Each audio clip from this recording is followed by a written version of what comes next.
तो कह रहे विद्यार्थियों question number 5, given secant theta की वैल्यू गिवन है 13/12, तो calculate all other trigonometric ratios, यानी कि जो पांचों ट्रिग्नोमेट्रिक फंक्शन बोलते हैं, ट्रिग्नोमेट्रिक रेशियो आप कह दो कि जो बचे गए हैं पांचों के पांचों हमने फाइंड आउट करने हैं।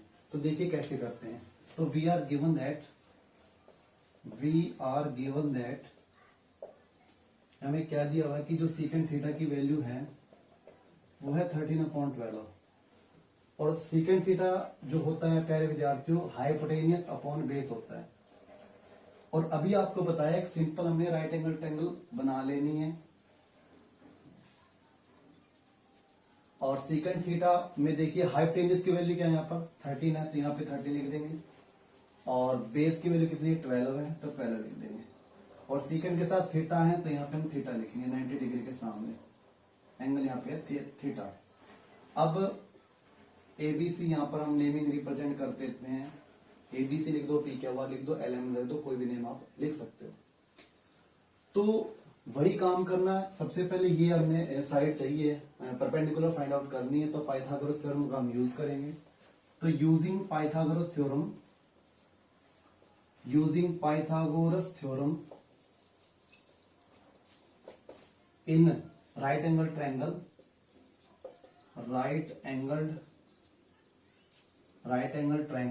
एबीसी,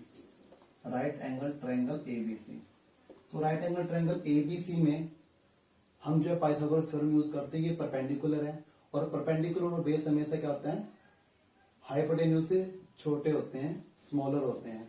तो इसलिए परपेंडिकुलर यदि हमने निकालना तो हाइपोटेन्यूज स्क्वायर में से बेस स्क्वायर को आपने माइनस करना, उसका स्क्वायर रूट कर दो आप। तो यहां से बीसी देखिए कैसे निकलेगा प्यारे विद्यार्थियों, यानी कि AC square subtract AB square, यानी कि एसी के स्क्वायर में से एबी स्क्वायर को आप माइनस कर दो तो आपके पास क्या आ जाएगा, बीसी की वैल्यू आ जाएगी।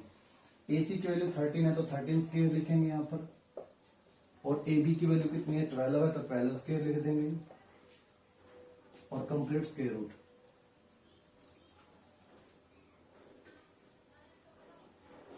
तो यहां पर देखिए 13 का स्क्वायर होता है 169, 12 का होता है 144। जैसे हम 169 में से 144 को सेपरेट करते हैं तो 25 रिजल्ट बना, और 25 का स्क्वायर रूट, और 25 का स्क्वायर होता है 5, फिर भी बना सकते हैं, डायरेक्ट लिख दो आप। तो बीसी की वैल्यू आ गई 5, तो बीसी की वैल्यू आ गई 5 हमारे पास।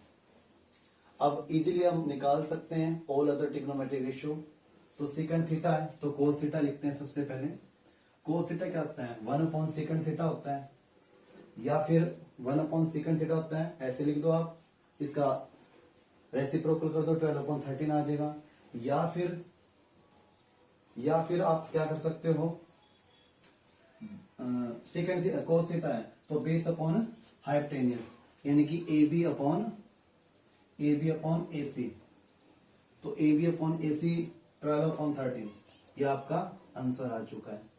इसके बाद साइन थीटा यदि हम निकालते हैं, साइन थीटा, और साइन थीटा होता है प्यारे विद्यार्थियों परपेंडिकुलर अपॉन हाइपोटेनियस, और परपेंडिकुलर है यहाँ पर BC और हाइपोटेनियस है AC। तो BC की वैल्यू 5 है, हम लिखेंगे BC अपॉन AC।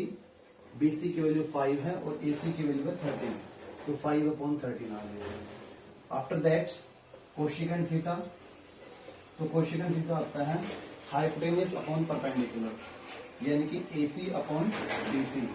तो AC की वैल्यू 13 है और अपॉन BC की वैल्यू 5। इसके बाद टेंजेंट थीटा, टेंजेंट थीटा होता है परपेंडिकुलर अपॉन बेस, यानी कि BC अपॉन AB, और BC की वैल्यू 5 है और AB की वैल्यू 12 है।